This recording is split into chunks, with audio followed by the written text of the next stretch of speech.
We got to break Cereba up. Cereba is a cartel. We have to own our grid because we paid for it. You had it too long. That's number one. We need to control the purchasing of fuel because we pay for it. We should be in charge of buying it.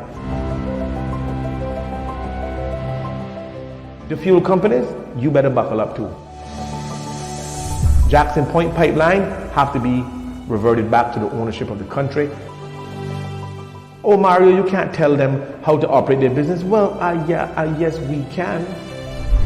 Having this idea that you're going to impose what's best because of what the law tells you can do will cause an uprising in this country that you've never seen before. My children are going to be saddled with the debt of a billionaire so that he can have his name printed on everything we got around here. Because let me tell you something, this is Dart Island.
We got to break Sariba up. Sariba is a cartel. We have to own our grid because we paid for it. You had it too long. That's number one. We need to control the purchasing of fuel because we pay for it. We should be in charge of buying it. The fuel companies, you better buckle up too. Jackson Point pipeline have to be reverted back to the ownership of the country. Oh, Mario, you can't tell them how to operate their business. Well, yes, we can. Having this idea that you're going to impose what's best because of what the law tells you can do will cause an uprising in this country that you've never seen before. My children are going to be saddled with the debt of a billionaire so that he can have his name printed on everything we got around here. Because let me tell you something, this is Dart Island.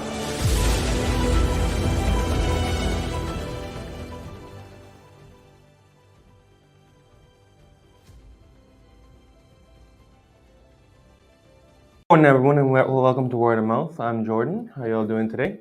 So, was invited on today by Mario, thankfully enough, to come and talk with you guys about anything we want to discuss today. I'm not quite sure if he's going to take over at some point in time, but we'll be here for at least the next hour, just discussing a few things. Do you happen to have the iPad for anything? Yeah, Okay. We'll give it a little bit of time. We'll go look through a few things so I can see the comments and whatnot, and then we'll continue on. But there's a lot of things going on in Cayman nowadays, and I think we all are starting to notice it, especially with the crime and criminality and the rise of it around Cayman. And I think that's a very important topic for us to at least start the discussion with today, just because, now granted, a lot of the viewers of this show are much older than myself, and you all are very familiar with a Cayman that I have unfortunately not been able to see. And we're talking like the 70s, 80s, just much better times. The Cayman that we're living in here now has almost been stripped away from us, for lack of a better word. Has almost been stripped away from us, for lack of a better word. But we're not too far down the rabbit hole that we cannot reclaim that Cayman. And I think it is very important for us collectively as a community, to really sit down with ourselves and our relatives and whatnot and decide, and amongst the wider public as well too, and really decide, what do we want Cayman to look like in the next 50 years? Do we want it to decay further and further into a third world country? Or do we want it to be the Cayman that we all know and have come to love, and what has attracted such large amounts of foreign investment and visitors here for decades to come, long before myself and long past myself as well too? But we'll touch back on that a little bit later. An amazing event has occurred recently with a young youth parliamentarian going away to the United Kingdom and representing Cayman in their parliament. And I think it shows that the youth are active, the youth are listening, and they know what the problems are. I got a chance to listen to the speech, and I've only heard it once, unfortunately. I never got a chance to go back at it again. But from what I heard in that speech alone, it really gives me hope for the future of Cayman and what the youth have to offer and what the youth see that the problems are, because I would assume that child is no more than 16, 17 years old, and they are fully aware of the economic situation that we find ourselves in. That is that should be a very eye-opening scenario for the leaders of this country, to know that they are counting on you, they are paying attention to you. And like I said, if he's 17 years old, he only has a year left before he becomes another registered voter. So is your head on the chopping block or not? There are a myriad of problems in Cayman that we can go in and attack and tackle. And I would like to feel that we are doing our best to go at them. We have issues with traffic, for instance.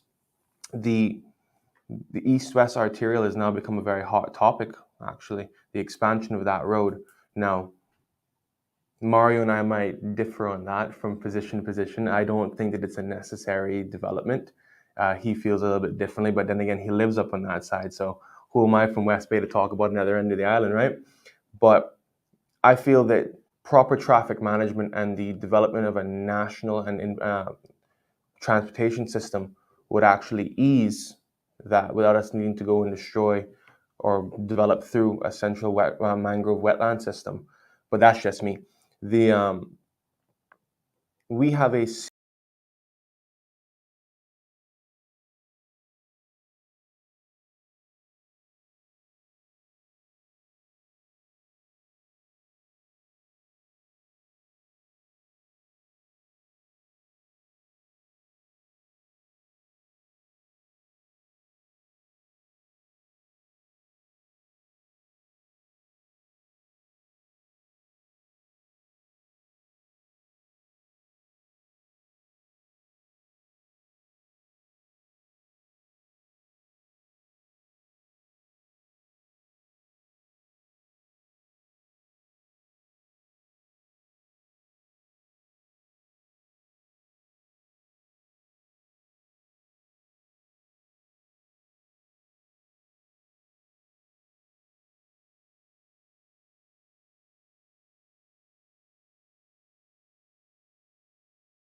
Sorry about that, folks. Just a brief interruption in the connection here. Like as I was saying, we have a massive traffic problem in the Cayman Islands. We have 71,000 plus people down here, with everyone having the right to own a vehicle. And you're seeing, as a result of that, with that freedom of a liberty, not necessarily a right, that you are having unregistered sellers of vehicles. People are importing at a massive rate. There's 5,000 vehicles, 4 to 5,000 vehicles sitting in Jamaica's dock, waiting to come over to Cayman. And God only knows how much more have increased to that number since then. We have to look at ourselves, look at our infrastructure, and decide what direction are we going to go. Are we going to follow the Bermuda model, where it's one vehicle per household plus a scooter, with a massive transportation system to carry around, because they have the population of Grand Cayman on a place the size of Cayman Brac. They have a lot less size of location to move about.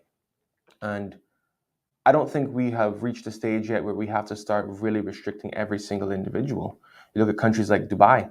Dubai has an entire housing district for the staff. They come there. They are transported and shuttled back and forth from that location. They themselves have made it abundantly clear that the UAE is for the sheiks and their families. You can come and enjoy it, but it's not yours to have. You can partake in it, but it's not yours to have. And that is a much younger country than the Cayman Islands.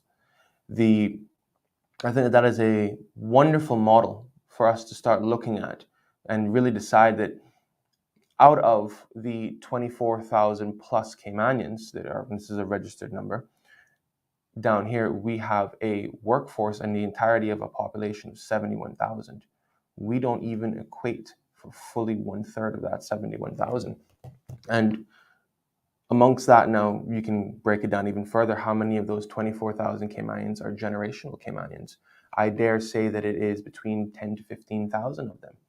We don't have the numbers because that report did not specify how many were generational, how many were status holders, how many were first gens. It did not. And I think that's an important factor in how we look at our overall statistics. We know what we are across the board, whether you came here by plane or by plane. I think that it is important for us to look and decide and try and create a reasonable solution and many things, but for right now, something that is easily fixable, such as traffic. We could create a 5-year plan where at this date, we'll move fully into the transportation system. And if you are a person on a work permit, for instance, maybe even PR, don't know yet, you don't have any rights to a vehicle. You will automatically be subscribed onto the public transportation system. I had an opportunity to talk with Kenneth Bryan probably like 2 months ago, and I was pleasantly surprised to find out when he was going to Barbados to look at their transportation system and try and bring a model down here for that.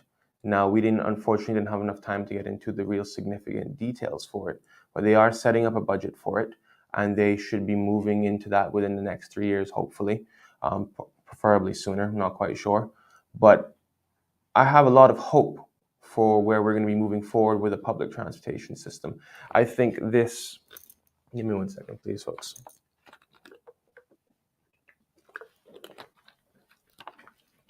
I think this system that we have currently here now, where it is kind of a cat chasing or a dog chasing its own tail when it comes to the public transportation system. You have public buses racing each other to collect more customers for more revenue for themselves.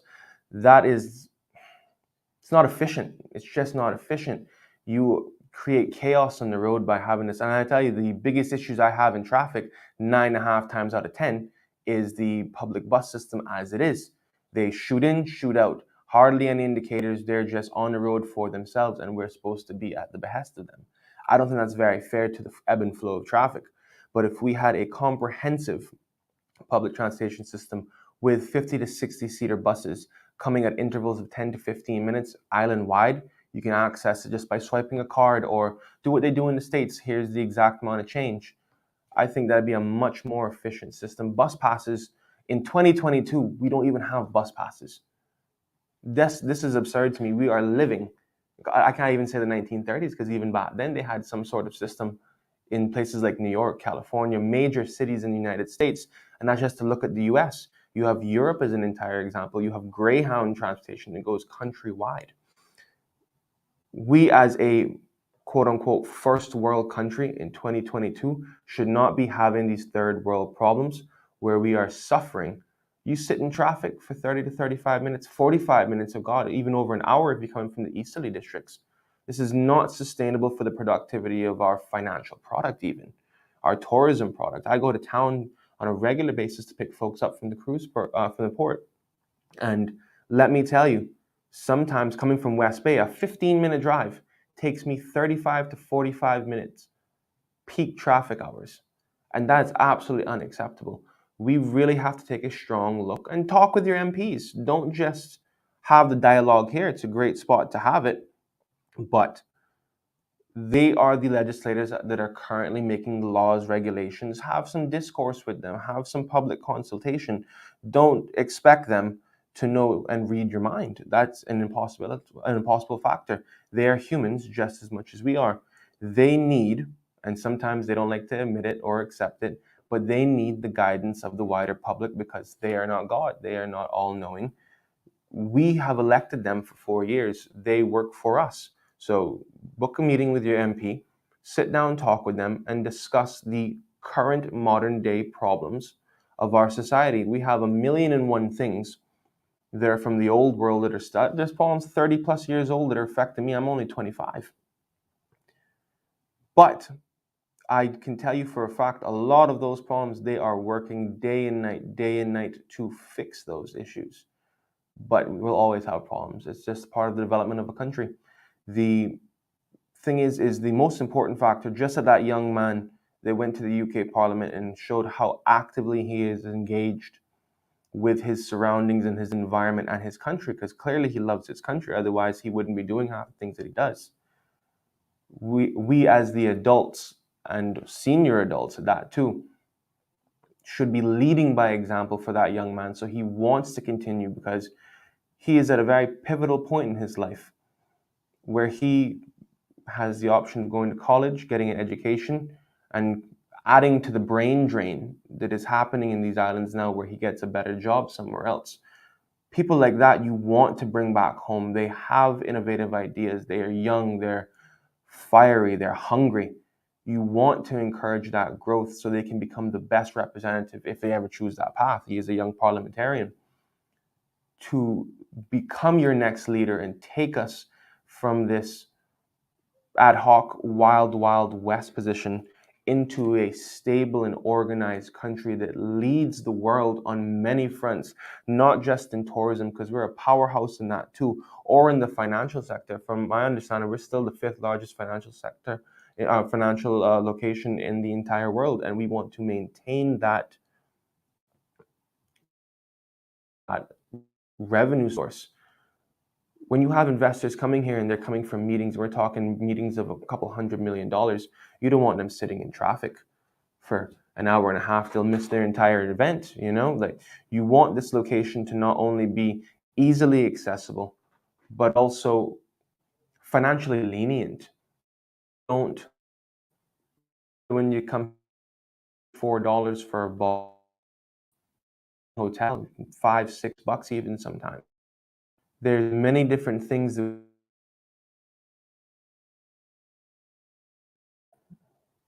this may not go over well with some of the folks from church. And this is not necessarily an attack on them, but we need to understand where we're at. We have been milking the same horse, or the same cow for that matter, for about 60 years. We need to reinvent ourselves. As we can see, cruise tourism is scheduled in the next 2 to 3 years to drop by like 725 to 750,000 passengers. That's going to be a huge blow to the government's purse. Huge blow. I think they're collecting like $10 to $14 a head currently. You do the math on that. 14 times 725,000. That'll tell you exactly where we're going to be at when it comes to a negative deficit. I think it comes out to be roughly around $10 million. And that is not something to take lightly. Once we lose that money, you lose all the nice things like the constant paving of your roads, I wouldn't even want to say the handouts, but it's really what it is. The handouts throughout the districts. That turkey stops coming, that ham stops coming. You won't get those little £5, £10 allotments of Cayman style beef when you really want it for Christmas. I can tell you, I kill Angus every year. And trust me, I got it. So I can tell you. But the nice colloquial amenities that we are so accustomed to having, once we start losing that GDP, you will start to see Cayman really decline in its internal quality. We have become very good at marketing ourselves. And the issue with that is not because marketing is a bad thing, but it's how we do it. We have allowed and kind of painted a picture of that if you have the money, this is your playground. And 9 times out of 10, it comes at the cost of people like myself, people like the gentleman inside this room, the average Caymanian. People that work hard every single day, go out to make a living, bring home that bacon or that bread for their family. It comes at the cost of us, the voter.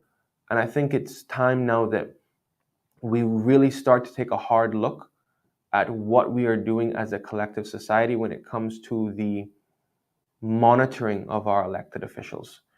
There's so many things we get into on this, but we'll kind of just take a little segue from that. The 2 revenue sources that I personally think, this is just my opinion entirely, and I've taken a great amount of time to really sit down and think about this. We really need to look at the very least, the decriminalization of marijuana and cleaning the slates of all those persons that have gone to jail for it, because let's be serious here now. It's 2022. California's on it, Colorado's on it. Majority of the states have decriminalized it on a medical level. Europe's been doing this, specifically the Netherlands, from the 70s. Massive GDP growth, lower crime rates almost instantaneously, funny enough. That is a huge cash crop, and if done correctly via legislation, that would be a huge local boost to not only our economy, but in the creation of jobs for people. Because if you have a simple drug dealer that's just selling a $5 bag of weed, what's to stop them after they come out of jail and you've expunged their record from legitimizing them, making them start their own grow-ups, incentivize them to do things like that? You've now not only legitimized an actual business model, you now have people that are jumping headfirst into it because they are the growers, they are the procurers of such things. They know exactly what they're dealing with. Man, it is absolutely limitless, the amount of GDP growth that you can create from making Cayman a destination like that. Another thing I think that is very important to think of is that we have to, I know the government was talking about sometime next year, no set date, on a national referendum for the gaming and gambling and potentially a national lottery. And I know marijuana is on that ballot as well too. But we really have to think about where do we want to see ourselves in the next 20 years. This is extremely important. We cannot be thinking until the next election. 4 years is not a long time. And you've seen when we neglect to even pay attention in 4 years, just how much the country can shift. It's very true. It's very true. I'm just giving a little note here to show you how this works. A fuel factor is a massive part of the cost of living in Cayman. If you have, and this ties into what I'm saying, if you have a massive amount of revenue from not only decriminalized marijuana, potentially legalizing it once you've done it correctly, and then gaming and gambling, you can lower the cost of living by having government be able to subsidize the fuel cost of goods coming in here. That means when you go to Foster's, that pound of broccoli is not $8 and change. That gallon of milk is not. Yeah, very true. No matter what it is, everything has a fuel factor to it. And we have to pay attention to that. It costs money to transport goods. And if you're paying out the behind for that, you're paying for everything, no matter what it is. Me coming to here, I didn't walk myself here. I didn't even catch the public bus. I drove my car. I probably spent $15 minimum on that. It takes about $65, maybe, no, I'm actually lying to you. From empty to full, it takes me just over 100 CI to fill my car up. I can tell you when it took, and this is within the past 2 years, it was half of that at that point. Yeah, and we ship in everything. We literally ship in everything. I love this. I feel like I'm on Fox or CNN right now. I have no teleprompter behind me. Trust me, this is all here. I'm just getting good notes. But these are actual parts of our life. We have. Morning, Sora. Mario is in house, but I've taken over today. We're doing a West Bay hog tie hold'em hostage, all right? With an authentic cowboy, by the way, so we know how to work the rope. But yeah, like fuel plays a cost in everything we do. Not only could gaming and gambling and marijuana be a huge revenue source to the Cayman Islands, it's not meant per se for the individual investor or investors to gain the absolute most from it and then create another caste system that we've been gearing towards for the past 30 or 40 years. Government you can already pre-allocate all this money into a certain fund that goes to social development, education, housing, infrastructure, any number of things. Yeah. These are huge revenue sources that can take this country from where we are somewhat languishing with the local population to an absolute first-class, top-rate society. Look, put it this way. If you add gambling into the Cayman Islands properly and have it very regulated, and there's ways of doing this. We won't get into that too much today, but we can talk about it at another date when I have more time for this. You turn Cayman into the next Monaco of the Caribbean, that is. An hour and 45 from Florida, great beaches, beautiful sun, amazing weather all around, and now you can gamble a little bit. You add marijuana into the factor, regulated, of course, once again, properly done. You now have Vegas without all the crime, all the sleaze, all the debauchery that happens there.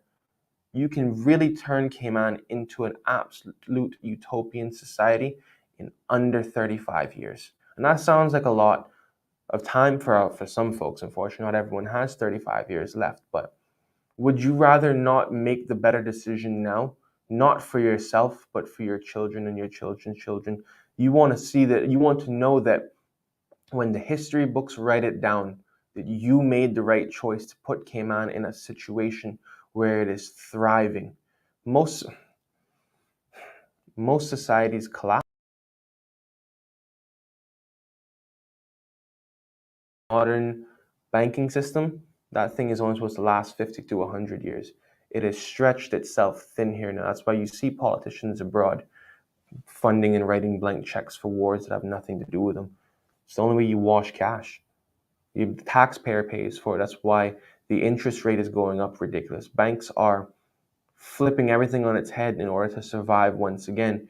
You'll see a recession, which we're actually in right now, contrary to popular belief and mainstream media telling you this. We are in a recession. You are going to see a depression happen very shortly if we do not get a grip on this. Cayman, being the player that it is in the financial institution, that is a major blow to us. What happens when people aren't banking abroad because they can't afford to do it no more? Where does that huge revenue source go for the Cayman Islands? It kills tourism along with it. And this is a hard conversation to have, but this is a conversation that we need to have. What are we doing to ensure Cayman's sustainability for not right now, not the next 10 years, but what's going to be happening within the next 3? You think it's hard now.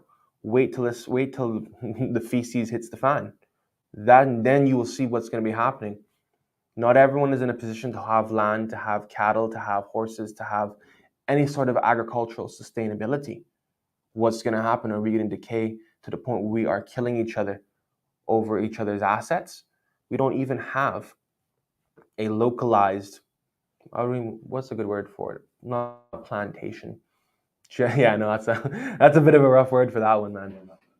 We don't even have a self-sustaining agricultural system currently. How about that? We have a lot of land in East End that the government owns, for that matter. What are they doing to develop it? What are they doing to incentivize farmers to grow? Where are all the grow-ups? We are living in the highlight of technology, but yet we choose to live 60 to 80 years behind in the past. Yeah, and that's actually something I was thinking about coming in today. 6, yeah, see? Increased robberies, we have had 6 in the last week. Something that was very much in my mind coming in here this morning is that the threads of the fabric of Cayman society, it's starting to get frayed. You are starting to see crime and criminality very much on the rise, and no one really knows what the cost of it is, or what the cause of it is, should I say. But I think it's important to take that into account. When was the last time you ever saw 6 armed robberies at that in Cayman within a week? Not in my lifetime. I've seen a murder here and there, murder just not too long ago. That was for a whole different reason. But the overall reason for these things is not just to take someone's life. They need money. Yeah, because people are struggling. People are struggling. This is what we need to understand, is that when it comes to a society, the goal of it should be to make sure that everyone stays on a certain economic level and has the opportunity for advancement. How Cayman has managed to sustain itself for God knows how long is you keep on injecting new revenue sources via investors. All that does is you create a new wealth class that now compresses and condenses onto the lower economic classes. What do you think happens when you press and squeeze something so much? Inanimate objects, they tend to explode. People tend to push back. And this is what you're seeing happening here now. People that have no choice but to go out and rob. And I'm not condoning this by any sense of the word, but we need to understand what exactly is happening here. These people have no other choice, albeit whether they can't get a job or what, or choose not to. This is what they are doing to survive. Why, in a population of 71,000 people with a GDP of $2.4 billion, baffles me, can we not figure out how to not only upskill our locals and the lower economic classes of the island to put them in a position where they can hold jobs that will give them financial sustainability for life? Yeah, very good point. One more time. Yeah, thank you. Social programs, once again, social programs aren't going to fix the issues of handouts. This is a broken system that we're living in. I'm not calling names because God knows I'll be receiving a phone call later if I call names, and it's only Monday and I'm not trying to deal with all this right now. But we're not calling no names. But there's a few masters of the handouts still walk around the place. And the thing is, the next set of politicians, and once again, I'm going to call no names because I'm not here for no war today.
reminder how important and how fragile our economy really is, especially with the absence of one of our major pillars, which was tourism.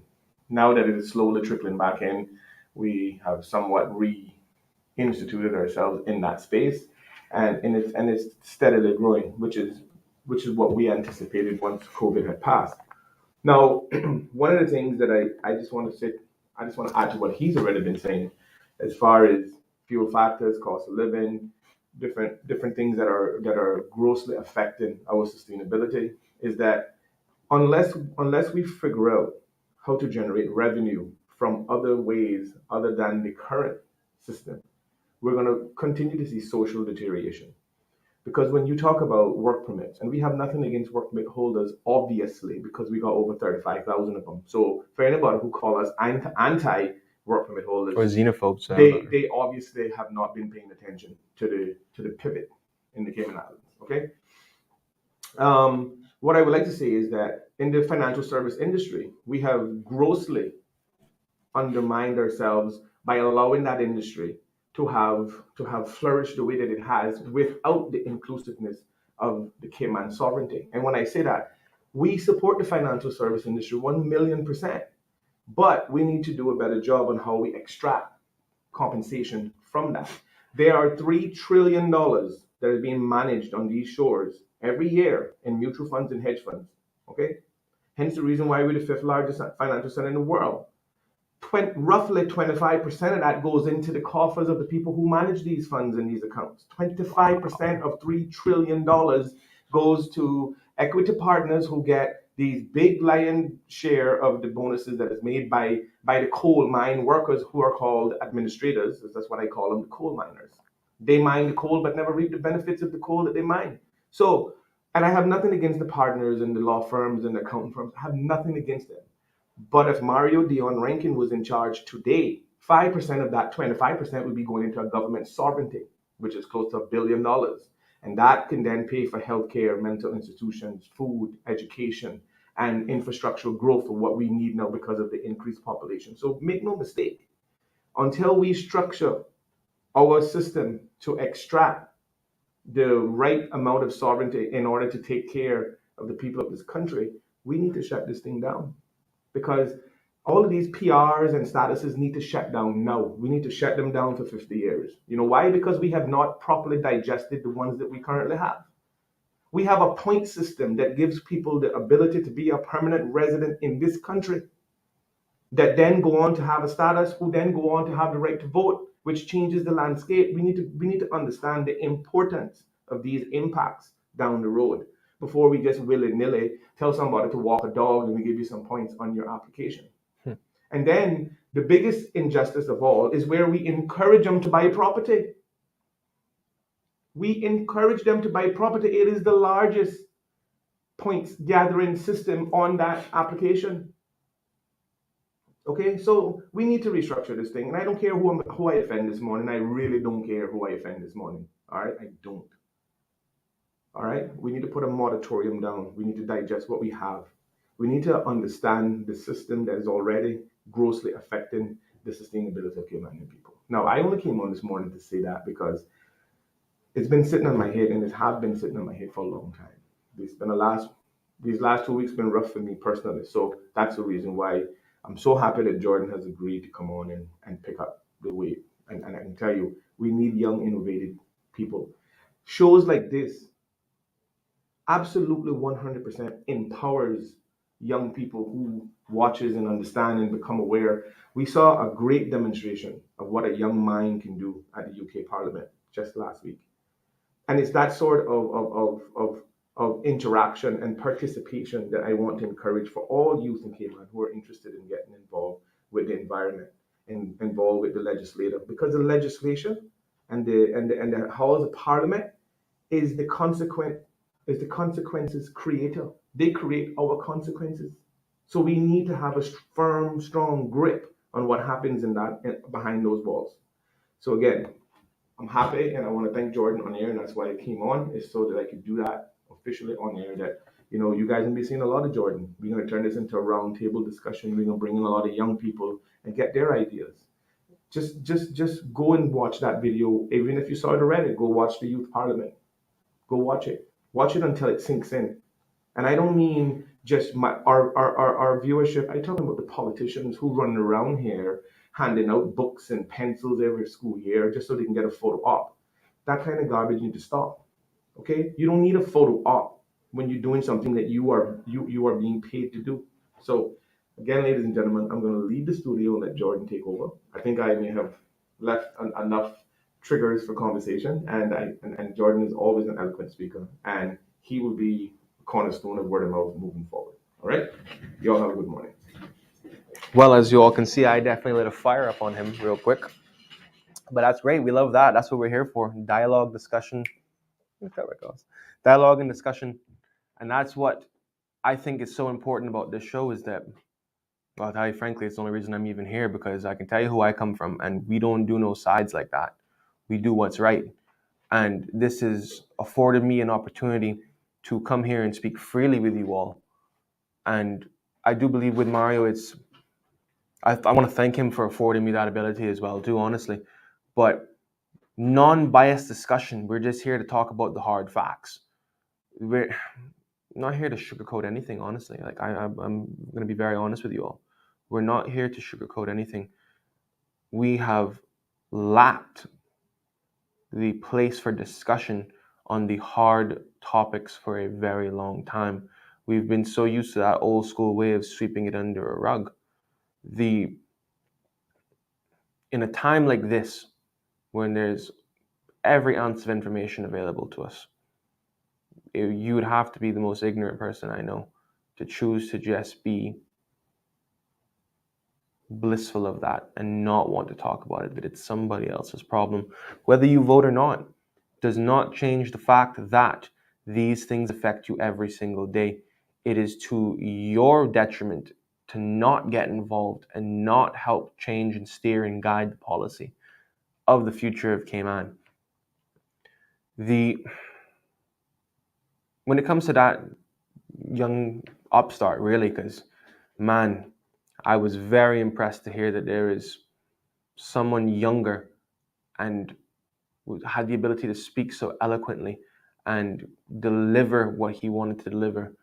Such a great pace. It was, let me tell you, it stirred something in me that I was so excited, man. I became so excited. This is public discussion like this.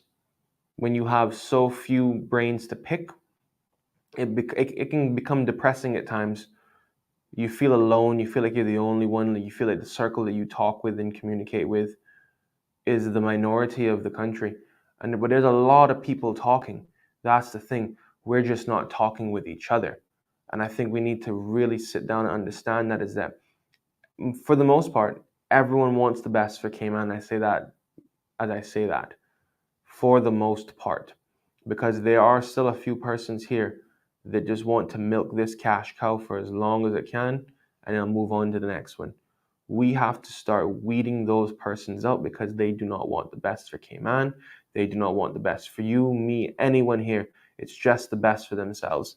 I'm going to touch on that point system that Mario was talking about briefly. In my lifetime, I can tell you, because the system changed in my lifetime. I remember when you had to be an active member of the community around here. You had to do a lot more than just walking a dog or buying land. People had to know who you were, because when it came time for you going for your PR, your picture was put in the paper and a little autobiography of you was done, or a little biography of you was done. And that left you open to public scrutiny, because people could now call into immigration or customs or whatever it was called then and say, look, this is not a good person. This is a great person. You were up on the chopping block to the public for them to decide, were you worthy of being a part of our society? Were you going to contribute? And we had a very high success rate of getting long-standing members of the community down here. People that were always actively involved, people that wanted to be a part of Cayman, that loved Cayman. A lot of that stopped when we decided to change how we handled the importation of people. That's the best way of putting it. When you created this garbage point system that rewards you for spending more money more so than it rewards you for actually being a good, decent human. The quality of the persons that were coming in here declined tremendously. And that's something I think we need to focus on. The issue of status grants, for instance, you saw happen in 2006. And a lot of people aren't going to like this one. But we have not hit 20 years of that yet.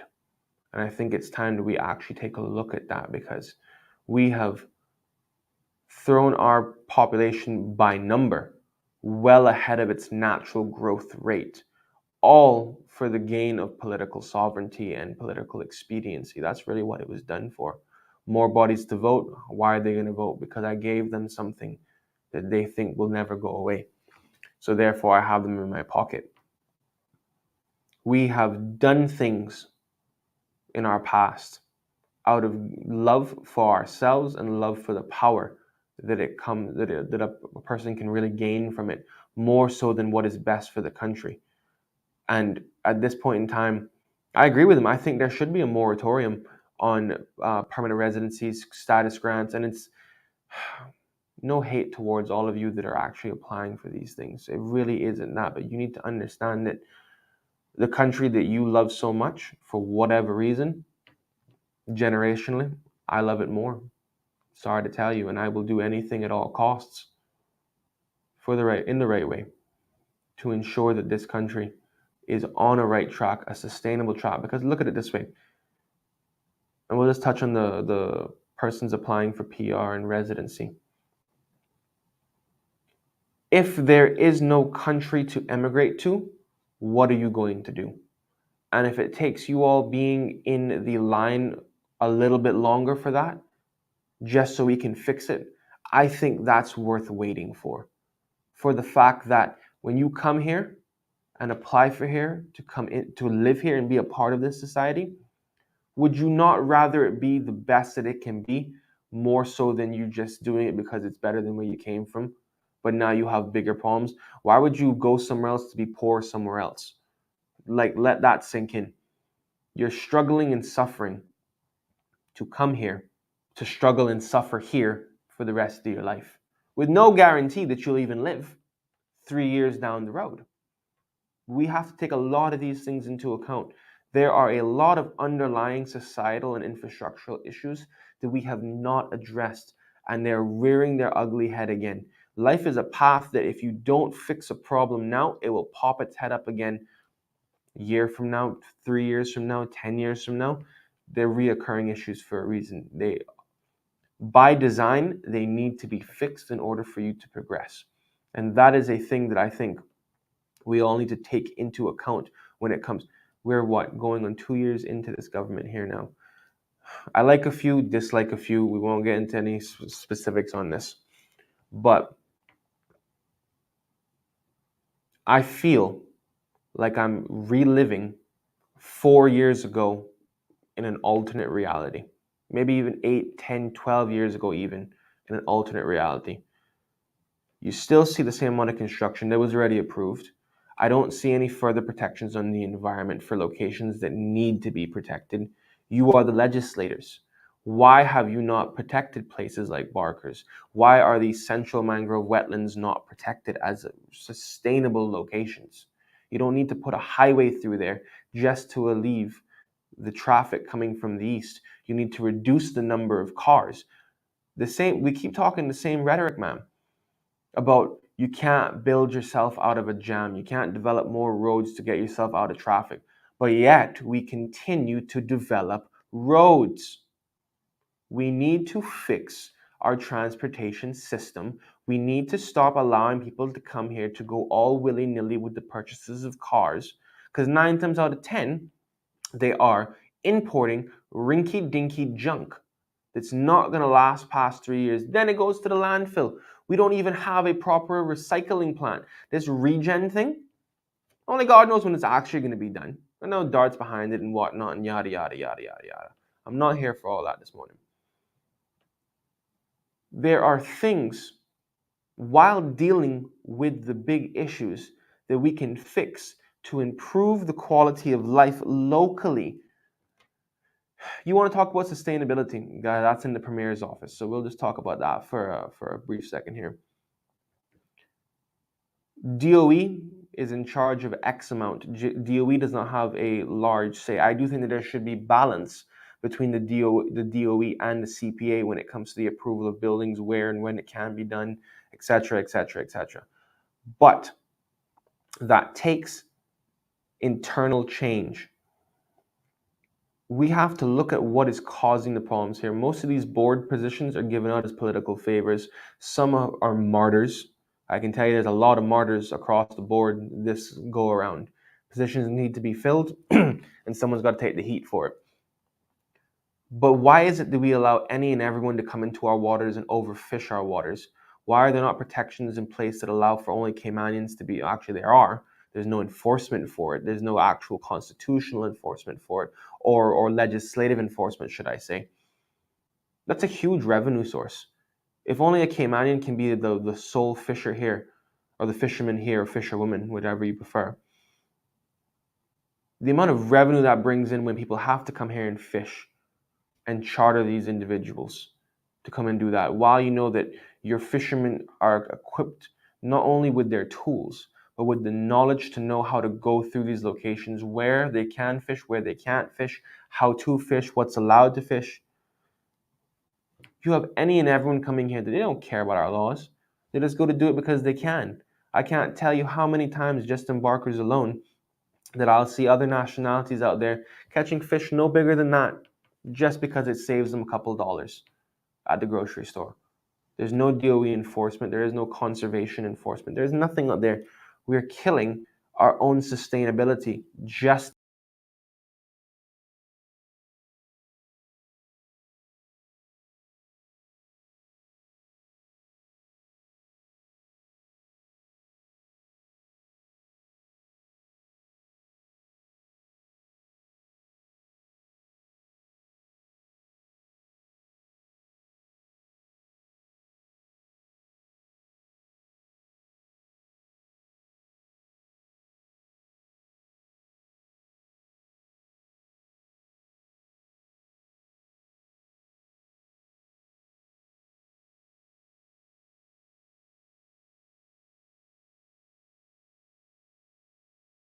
things like our own sovereignty, for that matter.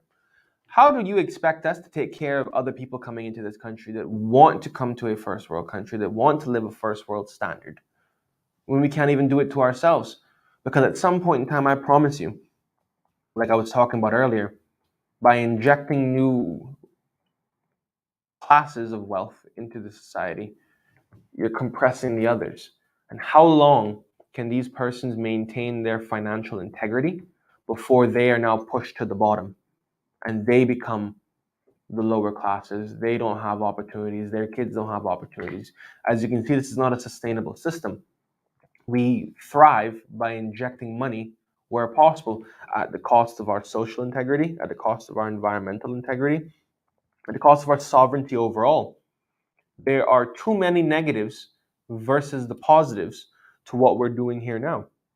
We need to understand that at some point in time, the apple cart is going to tip over and we're going to lose everything. Right now, all we're doing is dealing with a few bad apples that are spoiling the bunch. It's easy to throw those bad apples out. So why aren't we doing it? Are we going to wait for the whole basket to spoil, or for some major issue to arise that it tips over the whole cart and we lose everything? I can tell you one thing. I'll give you a very good example. And this is to the Caymanians in particular. People that come here have places to go back to. Where do you have to go? This is your home, right? Most of the people I know only have a Cayman passport, if they even have that. What are you going to do when feces hits the fan? You're going to try and go over to England? I can tell you one thing. You don't want to go to England right now. Hell, you don't even want to go to the US certain times. There's a lot going on outside this bubble. And we need to do things to protect our bubble and make sure that who is living inside of it has the best quality of life. And that takes making the hard decisions, not the politically expedient decisions, not the politically convenient or socially convenient decisions. We have to make the tough choices. That's why we elect the people that we elect. And we put them there because we have faith in them. Not everyone does that. People are very selfish. They will put people in position to what they deem benefit themselves. And I can tell you one thing, getting 4 turkeys in 4 years, 1 turkey per year, that's a horrible trade, man. You've just traded your future for a goddamn butterball turkey. Like, are you not worth more than that?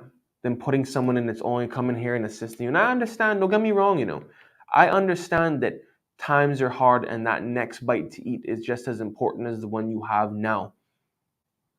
But in order to see a true change and get out of this rut and this decaying system that we're in, we have to make sacrifices. Our ancestors did not come here and suffer and build this country to just watch it collapse. Not a single one of them thought that in their head because they had no other options. We talk about the migrants coming from on the Mayflower that went to the US, the Quakers that left for religious persecution. What do you think we are?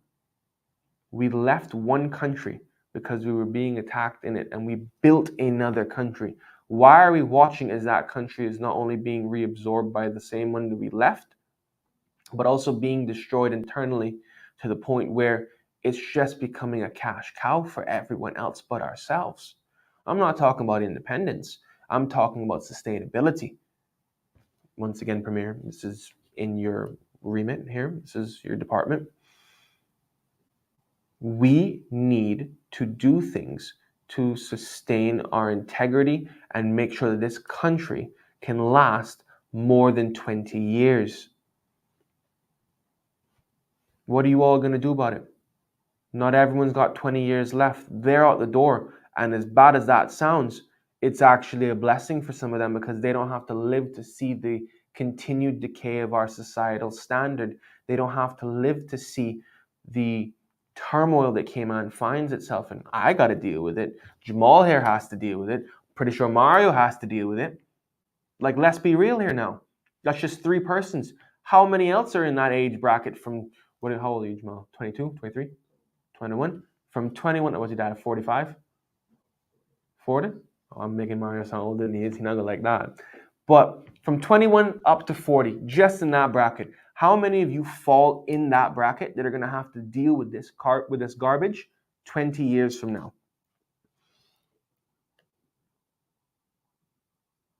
One second, folks. Just checking the chat here. We have to do things now to ensure that we can live to see that time. And would you not want your family that doesn't require you selling your land and your assets and your birthright to survive that long, to enjoy that? Why is it that we're allowing foreign contractors to come in here and build all these high rises and build all these condominiums that they're going to benefit from? Because I promise you they're getting concessions for it. Hand over fist concessions for it, man. Because what? They are financially supporting certain political parties. Well, there's only one left now. They have the money to have multiple horses in the same race. They don't lose. And we've allowed that system to grip Cayman and have a vice grip at that on it, choking us and squeezing the life right out of us.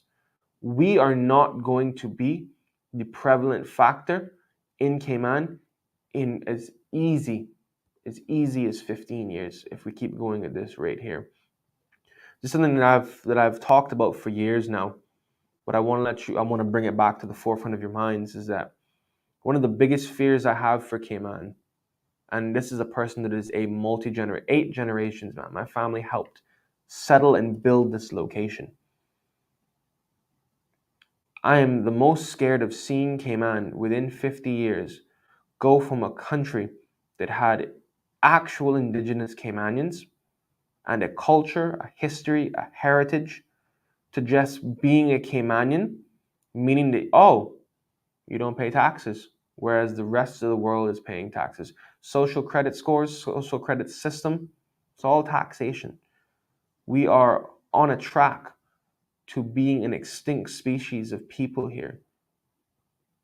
And all we're doing is turning persons that have come here for financial gain into the new pallbearers and holders of that title. I don't think that's very fair to any of us. And I'm not a selfish person, but I'm a selfish person with that. Like, that's not fair to me. And I would hate to have to flip from the path that I'm on now to a path that I have strayed away from in order to fix that. And I think a lot of people feel the same. Why do we kill ourselves in a system that doesn't benefit us, turning good people to bad people?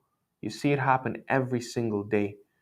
And I think it's unfortunate. We have a society that exudes relaxation and peace and joy, and we're just naturally blessed people, and we're destroying that why are we chopping our own tree down to build timber for a house for somebody else?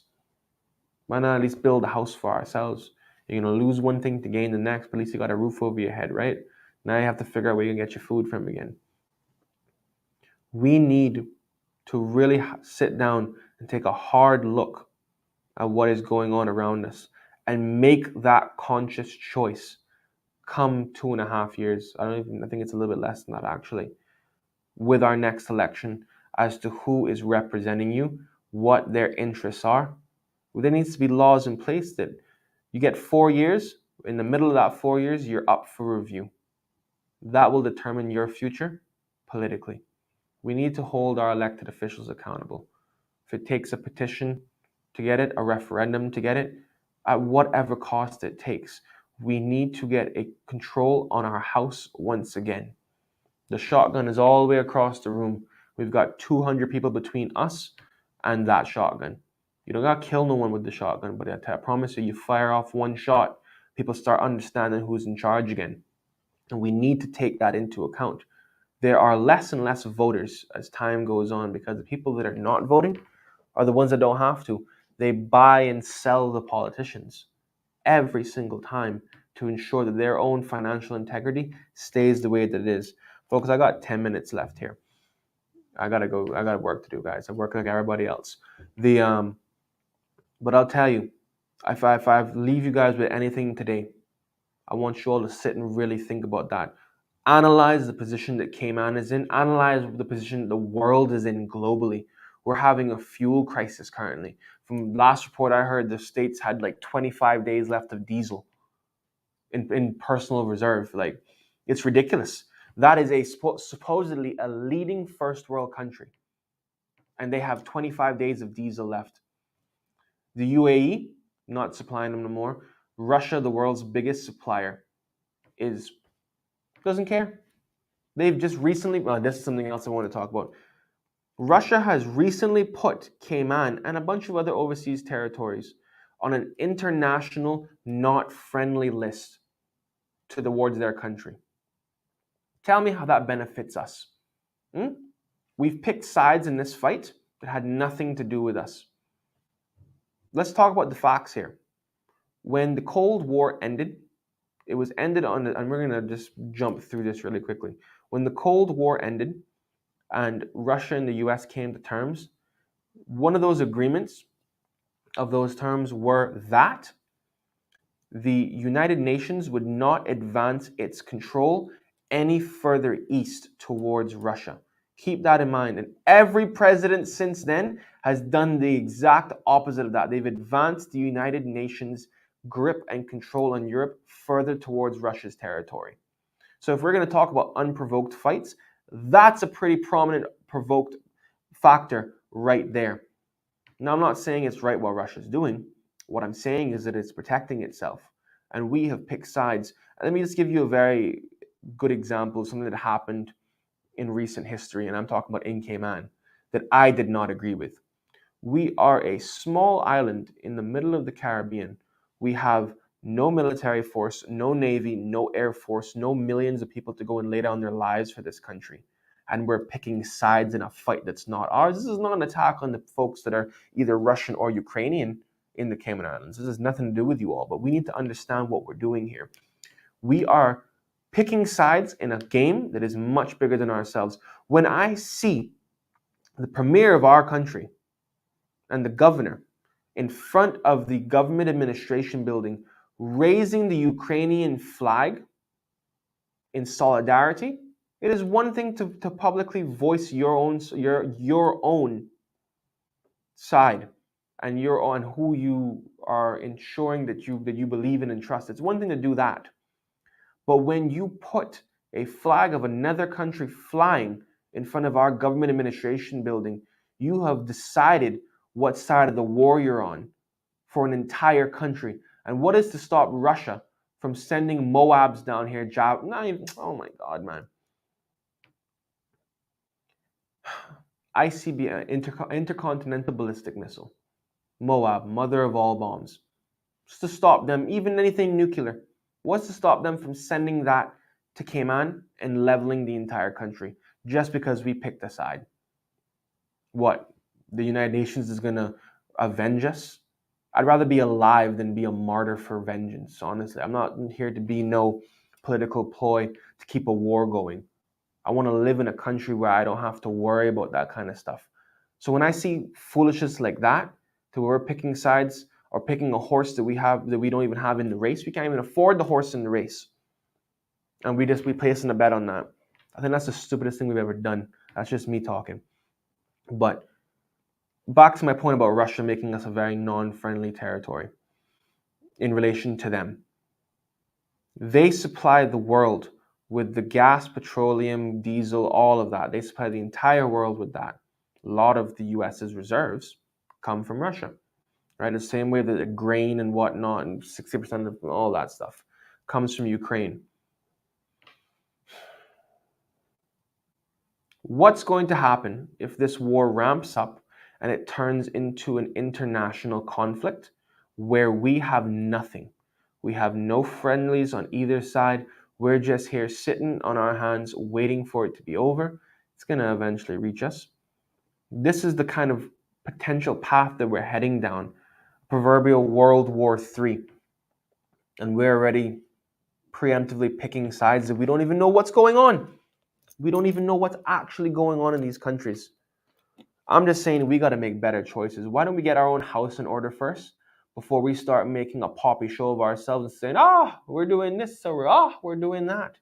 Let's fix ourselves first in the issues we have at hand. So in case things pop off, we at least know that we have a sustainable agricultural system around here that can carry us through this. Cayman keeps itself as a neutral territory. How long is that going to be? We created a regiment and a coast guard for, I'm trying to.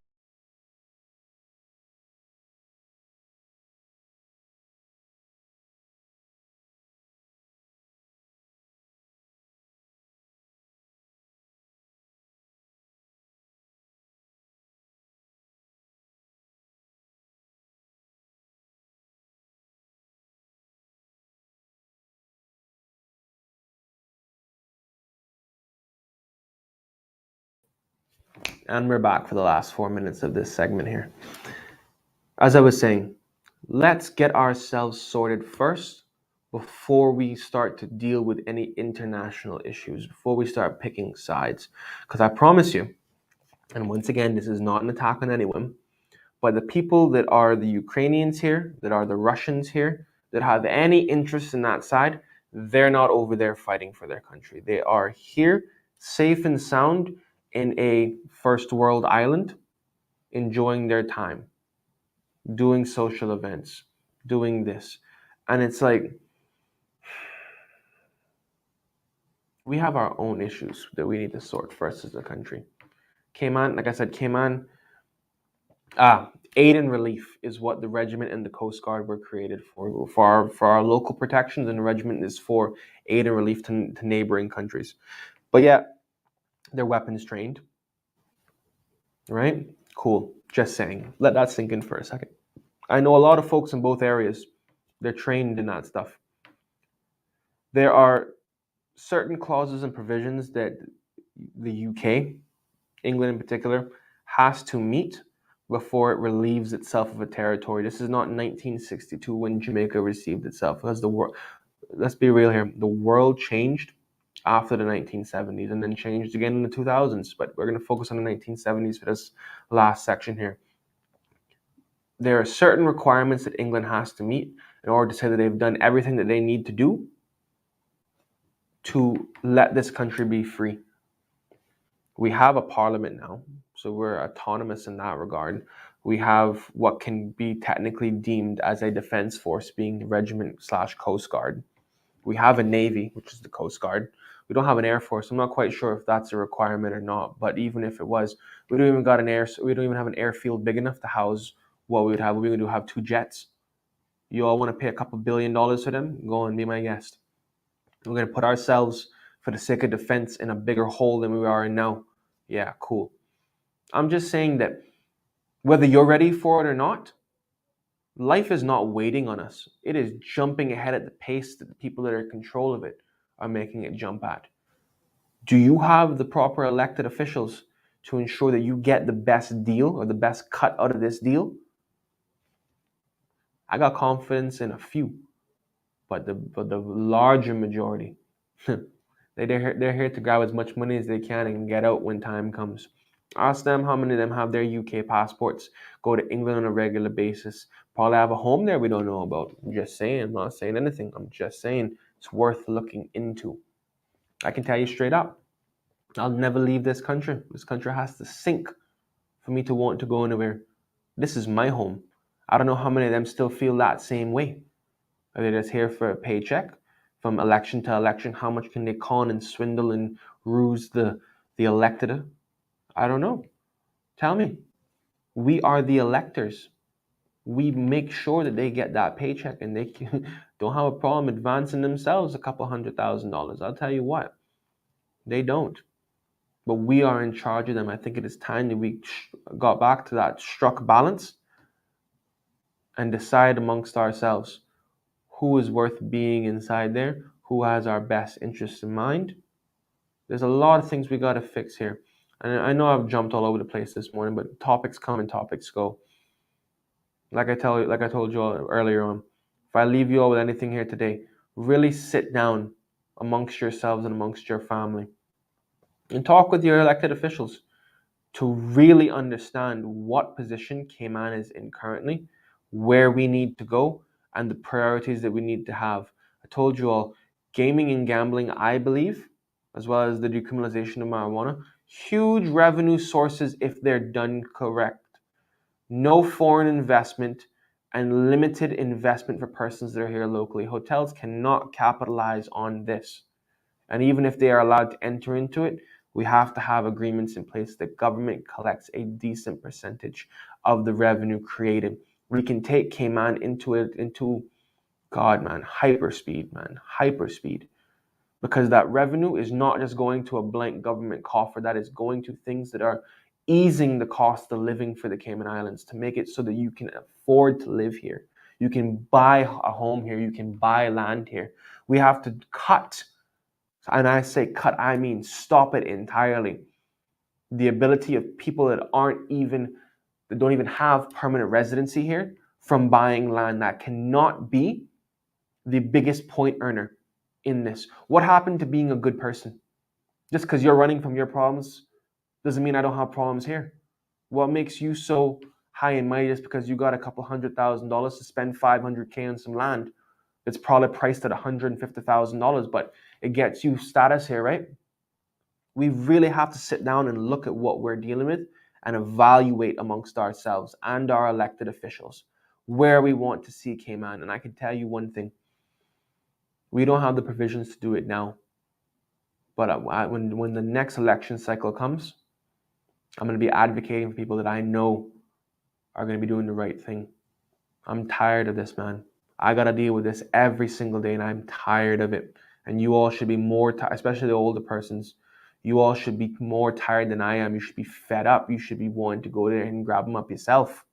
I'm not trying to incite violence here. I'm just saying this is where we're at. If me at 25 years old is this frustrated and this upset about this, I can only imagine how much you all are. It's not a perilous journey. There's no concrete wall at the end of this. We can break through that. We get our pickaxes and our chisels and everything else, and we'll break through this wall. But it will come at the cost of those that are elected. It will not be coming at the cost of myself. I want to thank you all for listening to me rant today, talk about a few things. We'll be back at some point in time. We'll work with Mario to figure that out. But you all have a wonderful day. Check in with the MPs, hold them accountable. make sure they understand that you put them there and you can take them out, because a lot of them forget that. We have to sit and figure where we want to see Cayman within 50 years. Thank you all. Have a good day. I'm out.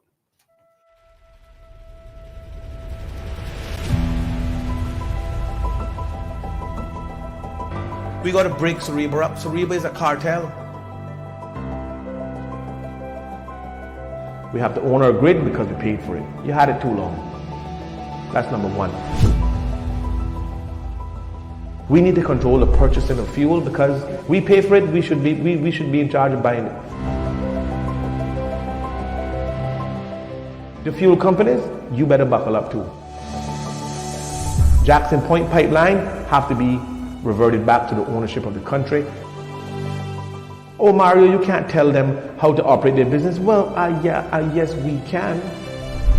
Having this idea that you're going to impose what's best because of what the law tells you can do will cause an uprising in this country that you've never seen before. My children are going to be saddled with the debt of a billionaire so that he can have his name printed on everything we got around here. Because let me tell you something, this is Dart Island.